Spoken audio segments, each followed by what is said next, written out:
Olá, meus irmãos, estamos aqui de volta, né, com o nosso estudo básico do Espiritismo. Esse é o volume um desse estudo básico.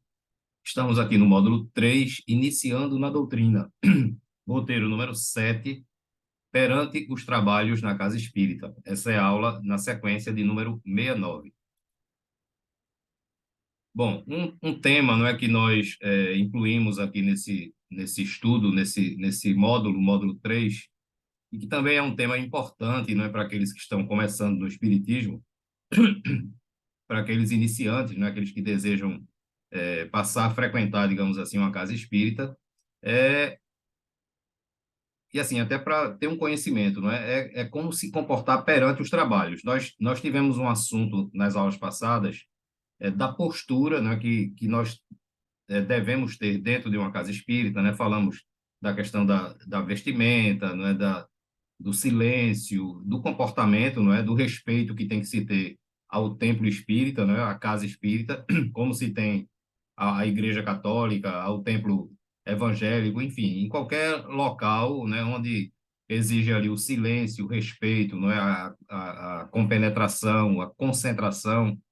Então, nós falamos disso. Agora, eu vou falar especificamente de qual seria a postura, não é, da pessoa que está participando de uma atividade dentro da casa espírita, seja da reunião pública, seja da reunião mediúnica, se for o caso, é, durante o passe. Tá? As pessoas muitas vezes me perguntam, né? Olha, os iniciantes, né?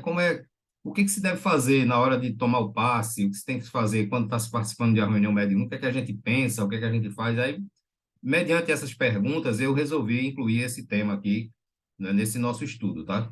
Então, vamos lá. As casas espíritas são como hospitais, né, onde os internos são pacientes, só que desencarnados. Portanto, todo cuidado e atenção deve ser tomado. Nós falamos, né, superficialmente desse tópico, é, quando dissemos que as casas espíritas elas servem como hospitais. Por quê? Veja como é que funciona. Durante em volta, né, por sobre, digamos assim, o planeta Terra, existem várias colônias espirituais. Eu não lembro se nós já falamos disso em aulas passadas, mas se falamos, vamos repetir aqui, né, para ficar a coisa bem compreendida. Existem colônias espirituais, que são verdadeiras cidades onde os espíritos habitam, né? Eu até se falei, eu devo ter falado que algumas pessoas que não conhecem sobre o espiritismo, e as pessoas muitas vezes acham que os espíritos ficam vagando, não é feito uma fumaça, não é aparece quando quer, ficam por aqui sem fazer nada. Não é assim que funciona, tá? Então, os espíritos desencarnados, eles também habitam cidades, né, por todo o planeta. E isso não é só na Terra, não. Qualquer planeta habitado, não é qualquer planeta que tenha a presença de vida humana, ela tem as suas cidades no plano espiritual, que são chamadas também de colônias espirituais, tá certo? Então, quando você ouvir falar em colônia espiritual, você pode associar isso a uma cidade, porque na verdade é uma cidade. Tá? É como se fosse as cidades que nós temos aqui no plano físico, né? Como Recife, como São Paulo, como Rio de Janeiro, como Minas Gerais, como Nova York, como Tóquio, enfim, do plano espiritual não é diferente. Então, cada colônia espiritual corresponde a uma cidade, só que é no plano espiritual. E lá, nessas cidades, vocês vão encontrar de tudo, né? Bibliotecas, templos religiosos. É uma cópia, aliás, aqui é uma cópia grosseira do que é lá, tá certo? E os espíritos que trabalham, né, no auxílio da humanidade encarnada, no socorro, não é? Ajudando nos processos de obsessão, enfim, no tratamento espiritual, e eles têm hospitais. Então, o que acontece? Esses centros espíritas, essas colônias espirituais, elas têm alguns, digamos assim, algumas ramificações de portes menores. Então, por exemplo, no plano espiritual também existem postos de auxílio ou núcleos de auxílio, tá certo? Que são pequenos hospitais, pequenos pontos para receber espíritos desencarnados e para tratar espíritos recém-desencarnados, não é? E para tratar espíritos que já estão desencarnados há bastante tempo, mas que por algum motivo se encontravam em regiões de dores e sofrimento. Tá? Então, por exemplo, uma pessoa desencarna hoje aqui na Terra, de acordo com o merecimento dela, né, de acordo com o grau evolutivo dela, tá certo? Ela pode ser diretamente socorrida para um posto de auxílio desse, para um núcleo de auxílio. Ela vai passar um tempo lá em recuperação, em repouso, em tratamento, para se readaptar ao mundo espiritual, que é o seu lugar de origem, tá certo? E depois de certo tempo, quando ela já estiver recuperada, ela vai ser encaminhada para uma colônia espiritual. Normalmente o processo normalmente, não é uma coisa rígida, tá? Mas normalmente o processo é esse, você desencarna, vai para um posto desse de auxílio e do posto de auxílio depois de um tempo você vai para a colônia. É lógico que existem alguns casos que tem espíritos que, dependendo do seu grau evolutivo, que eles já vão direto para as colônias. Cada caso é um caso. Mas em linhas gerais é assim, a gente vai para o posto de auxílio. E tem aqueles casos que, infelizmente, as pessoas são tão desequilibradas, né? Elas estão tão comprometidas com as leis divinas, né? Pelos erros, pelas maldades que fazem, que fizeram, que elas não têm como ir para um posto de auxílio. Então, elas vão para regiões, algumas regiões variadas, que se chama umbral. Não é? Já falamos que o umbral ele tem vários níveis, né? Tem um umbral mais inferior, tem um mediano e tem um superior, tá certo? Essas regiões são chamadas de umbral. Aqueles que são mais maldosos, que são mais voltados para o mal, eles vão para o umbral inferior mesmo, tá? E vão passar um tempo ali até que eles mudem a forma de ser, de pensar e de agir. Então, normalmente é esse processo. Esses espíritos que já estão desencarnados há muito tempo, né, que habitam essas regiões inferiores do umbral, tá certo? Que são os mais sofridos, quando eles despertam, digamos assim, para a verdadeira realidade da vida, né, e quando eles se comprometem a modificar a sua maneira de ser, eles são recolhidos e são levados para esses postos de auxílio, vão passar um tempo lá, que é um tempo assim indeterminado, tá? Se tratando até que eles consigam ter condições de ir para as colônias, onde eles vão estudar, vão aprender, né, para continuar o seu processo de evolução. Então, veja só, esses postos de auxílio estão ligados à colônia. Então, cada colônia tem vários postos de auxílio. E esses postos de auxílio estão ligados a determinados centros espíritas. Então, veja que existe uma ligação desde a colônia, passando pelo posto, até o centro espírita. Tem centro espírita que já é ligado diretamente à colônia. Então, existem esses casos. São mais raros, mas existem. Mas, em linhas gerais, a maioria dos centros espíritas, eles são ligados a esses postos de auxílio, que, por sua vez, são ligados às colônias espirituais. Então, o que é que acontece? Uma pessoa que vai fazer um tratamento dentro de uma casa espírita, um encarnado, tá, que está passando por processos obsessivos e tal, esses espíritos que acompanham essa pessoa, eles são trazidos, não é? Repito, não é a força, tá? Eles conversam, então, olha, precisamos levar você lá para a gente esclarecer alguns fatos e esses espíritos vêm. Eles não vêm contra a vontade deles, eles não vêm à força, amarrado, não, tá certo? E aí, esses espíritos, quando eles aceitam os esclarecimentos, tá? Esses espíritos chamados de obsessores, digamos assim, eles são internados primeiramente no centro espírita mesmo, que você está frequentando lá. Em todos os centros espíritas, mas naquele que você frequenta também. E aí, como eles estão num estado de desequilíbrio muito grande, eles vão passar um tempo, porque assim, o centro espírita tem a parte física dele e tem a parte espiritual, não é? Todo componente material, tudo aquilo que é feito de matéria, tem o seu correspondente no plano espiritual. Tem que ser assim, porque a matéria, ela não existe sozinha. Ela tem que ter o suporte, ela tem que ter o apoio, né? Ela tem que ter algo que a controle, que a gerencie, tá certo? Da mesma forma da gente. A gente tem um corpo físico, mas o corpo físico não somos nós. O corpo físico é uma roupa. E essa roupa física, ela é gerenciada pelo nosso espírito, que está no plano espiritual. O espírito não está dentro do nosso corpo, tá certo? Então, o que é que acontece? Muitos espíritos estão ali nas casas espíritas em tratamento, muitos mesmo desencarnados, tá? Se preparando, se recuperando, se tratando para depois ir ou para um posto de auxílio, dar continuidade, ou ir para a colônia espiritual, dependendo de cada caso. Então, é assim que funciona o processo. Aí, o que é que acontece? Quando você chega lá fazendo barulho, conversando alto, você está incomodando aqueles espíritos. Por quê? Quando a gente está desencarnado, as nossas sensações não são só pelos ouvidos, pelos olhos, não é? Pelo tato, pelo paladar, pelo olfato, como os cinco sentidos que a gente tem no corpo físico. As sensações que nós temos é pelo perispírito inteiro, ou seja, a gente ouve, a gente vê, a gente sente, a gente tem o tato, não é? O olfato, pelo perispírito inteiro. Não existe. A coisa não está concentrada num órgão específico, não, como é aqui no plano físico. Então, a sensibilidade dessas pessoas que não estão com corpo físico e que estão em tratamento é muito mais acentuada. Então, mesmo elas estando dormindo, estando num estado de torpor, digamos assim, elas sentem as vibrações, né? Tem espírito até que se treme, dependendo das sensações, tá?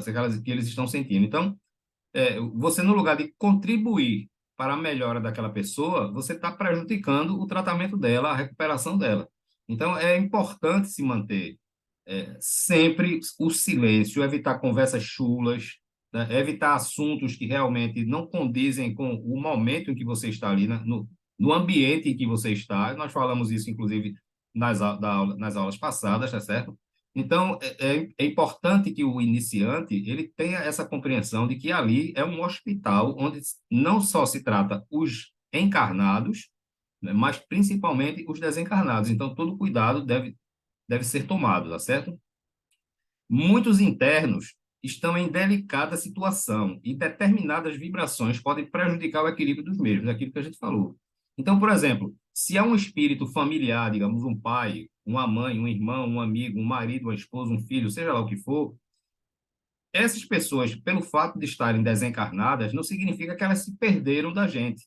Não é que elas se desligaram porque elas estão no plano espiritual. Muito pelo contrário, elas continuam mentalmente ligadas a gente. Então, mesmo que elas estejam inconscientes, não é, dormindo, se tratando lá no plano espiritual, elas sentem os pensamentos da gente. Por quê? Porque a mente não dorme. Quem dorme é o perispírito. Quem dorme é o corpo físico, no caso dos encarnados. Mas a mente nunca dorme. Seja você encarnado ou desencarnado, a sua mente continua funcionando. Seja ela no cérebro físico ou somente no perispírito. Então, tem pessoas que vão para a casa espírita e dizem, eu queria ver uma comunicação do meu pai, da minha mãe, do meu marido, da minha esposa, do meu filho, do meu amigo, enfim. Mas nem sempre isso é possível, porque a pessoa está no estado de tratamento, de recuperação, ela não tem condições de vir. E quando eu fico mentalizando aquela pessoa o tempo todo, eu quero te ver, você vai incomodando ela vai se sentindo inquieta.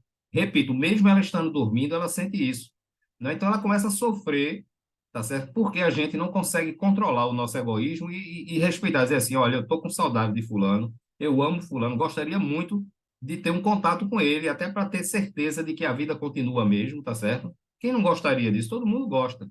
Mas é preciso que a gente entenda que nem sempre é possível aquele ente querido se comunicar com a gente. No momento certo, depois de um tempo que ele se recuperar e tal, de acordo com os desígnios de Deus, porque nada acontece sem a permissão divina, em algum momento ele vai conversar com a gente, mesmo que a gente não lembre, durante o sono, quando a gente dormir e sonhar, a gente vai ao encontro dessa pessoa. Ninguém vai ficar separado, pode ficar tranquilo, né? Deus não seria um pai bom e justo se ele, depois que uma pessoa desencarnasse, ele cortasse os laços que existem entre as pessoas. Não existe isso, né? O amor é infinito, é eterno. Ele nunca vai deixar de existir, tá certo? Então, a gente tem que ter muito cuidado na forma como a gente vai ter essa postura, não é, nos trabalhos da casa espírita, certo?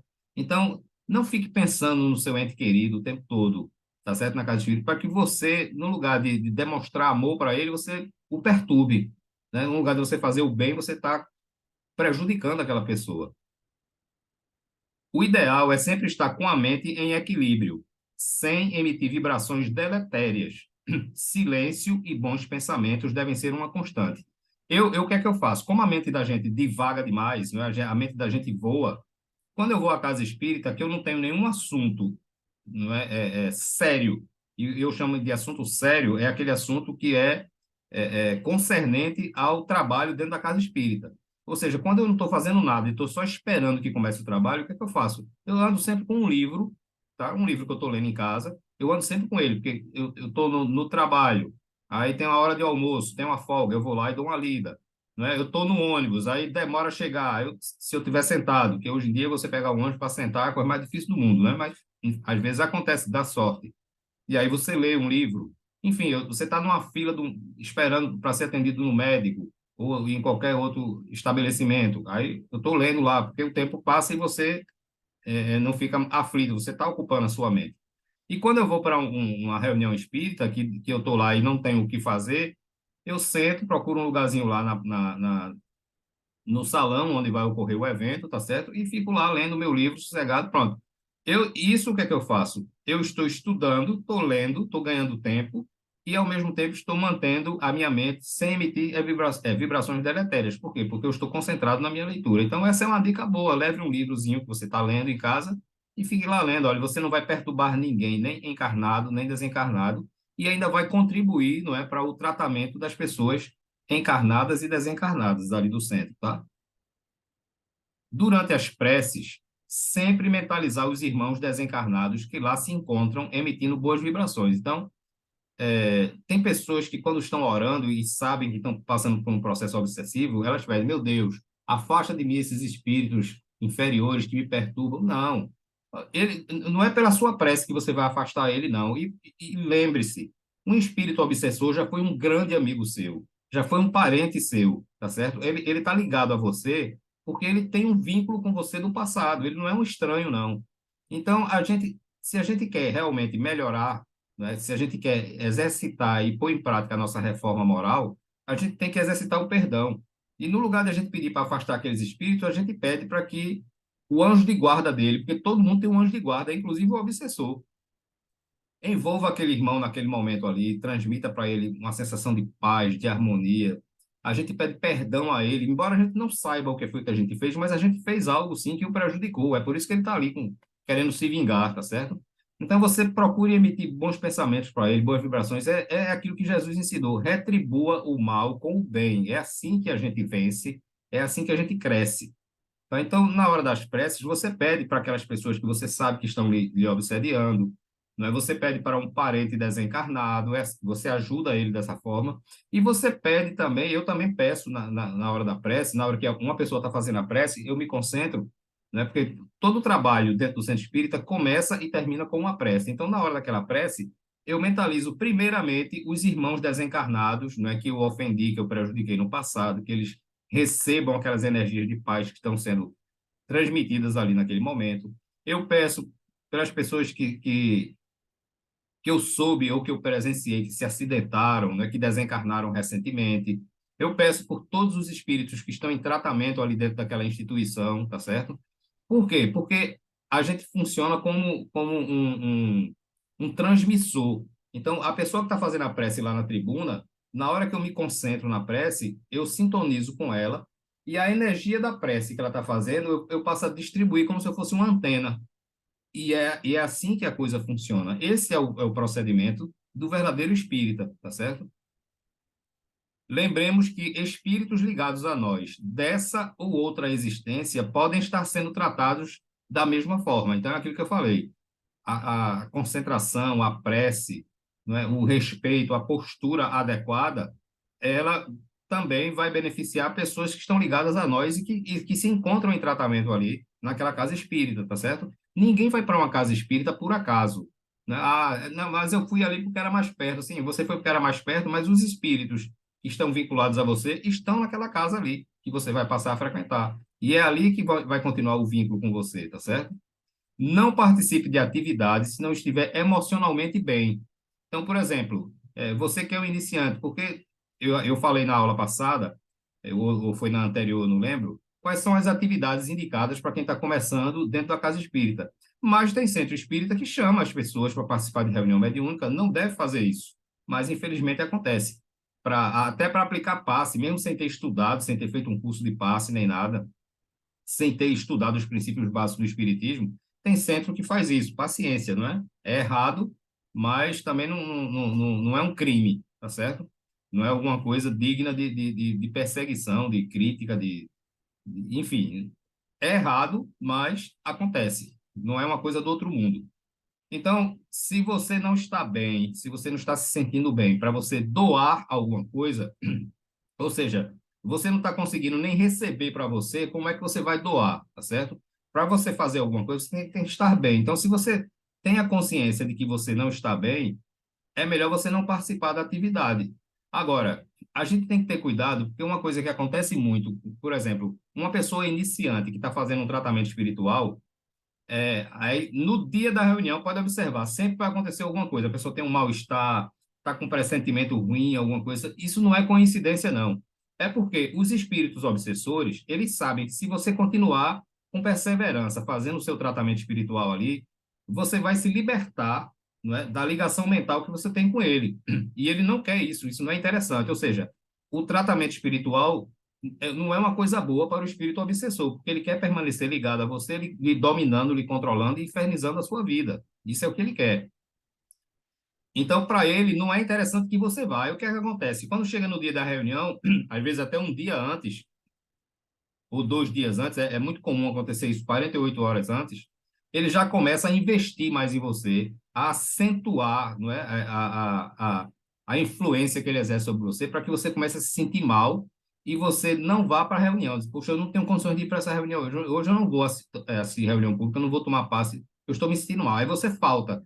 Quando você falta, você vai quebrando a continuidade do tratamento, e isso é prejudicial para você. Então, esses espíritos eles vão fazer de tudo para que você não vá. Aí, quando chegar, quando termina, quando passa, digamos que a sua reunião seja toda quarta-feira à noite, né, o seu tratamento. Aí, quando chega na quarta-feira, você não vai, porque estava indisposto. Aí, quando chega na quinta-feira, você está bonzinho. Aí vai. Quando vai chegar na próxima quarta-feira, ele começa de novo a investir em você. Aí você não vai. Com isso, vai terminar você desistindo. Esse é o plano dos espíritos obsessores, tá? Mas tem dia que você realmente está indisposto. Então, se você tem uma consciência de que você está indisposto e que você não está recebendo, não está recebendo, você está, mas que você não está acatando a influência do espírito obsessor, aí você fica em casa, tá? Agora, repito, olha, tome cuidado para não ser sugestionado pelos irmãos menos esclarecidos que usarão isso como um pretexto.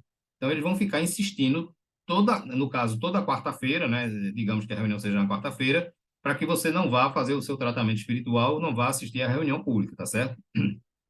Mas o importante é, se você for para a reunião para se tratar, ou se você for, se você é parte da equipe de passe, ou enfim, qualquer atividade que você for para doar ou para receber, só faça se você estiver realmente bem, tá certo?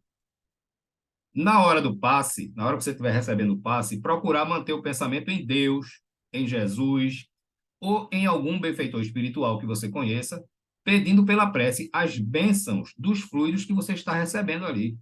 Por quê? Porque o passe, ele tem que ter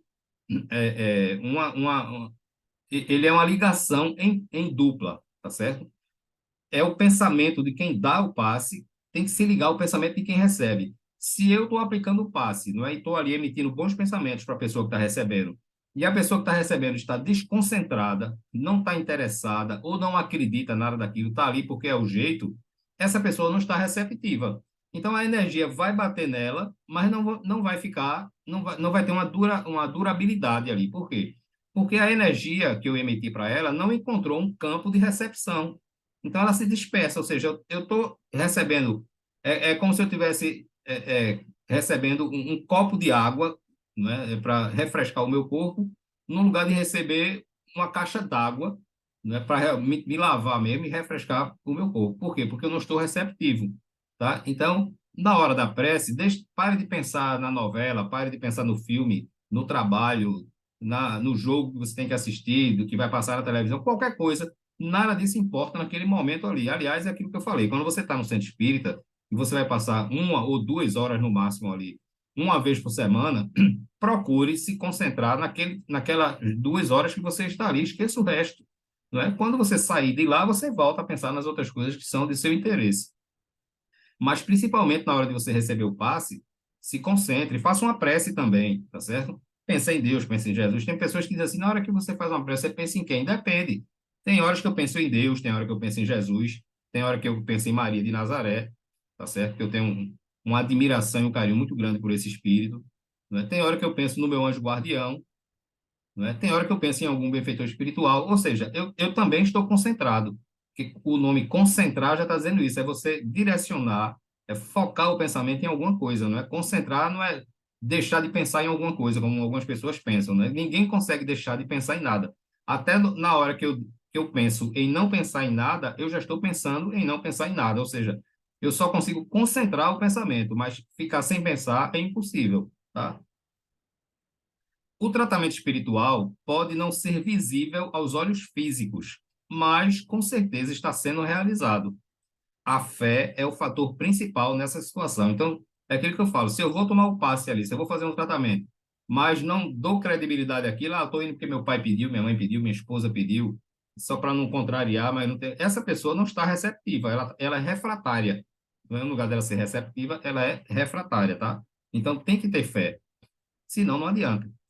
Todo o trabalho na casa espírita deve contar com o apoio mental de todos os seus participantes. E quem não ajuda, atrapalha. Então, na casa espírita, se você não faz o bem, você está fazendo o mal. Por quê? Porque você está perdendo a oportunidade de fazer o bem. E quando você perde a oportunidade de fazer o bem, você perde a oportunidade de beneficiar uma ou mais pessoas. E quem não beneficia uma ou mais pessoas, de certa forma, está fazendo o mal, porque não está cumprindo com aquilo que deveria fazer, que é fazer o bem, que é a obrigação de todos nós. Então, com isso, a gente encerra essa aula, encerra esse módulo, desse módulo 3 e encerra o volume 1, não é, do estudo básico do Espiritismo. Essa foi a última aula do volume 1. Nas próximas aulas, nós começaremos com o volume 2 do estudo básico do Espiritismo, e já começaremos com os fundamentos básicos, não é, que é Deus, a reencarnação, todos esses assuntos que fazem parte dos princípios básicos, tá? Então, quem já acompanhou até aqui, né, essa é a aula de número 69, 69, né, quem está acompanhando desde o início, desde a primeira aula, já pode dizer que terminou, já concluiu esse volume 1 do estudo básico, não é? Ainda não conhece doutrina espírita, né? Porque nós vamos entrar agora no volume 2, aí a partir daí começa a conhecer os princípios básicos, mas já tem uma base, não é, do que é um centro espírita, do que é religião, nós falamos disso, não é?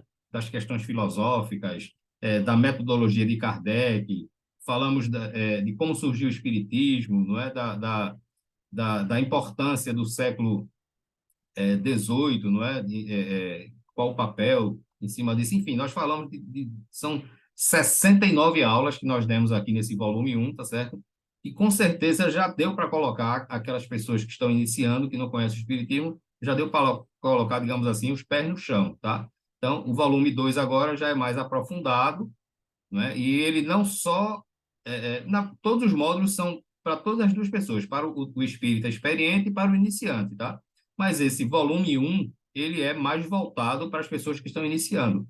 A partir de agora, esse volume 2, ele já atinge de uma forma equilibrada, tanto quem está iniciando como quem já é experiente, tá certo? Então, um bom dia para todos e muita paz.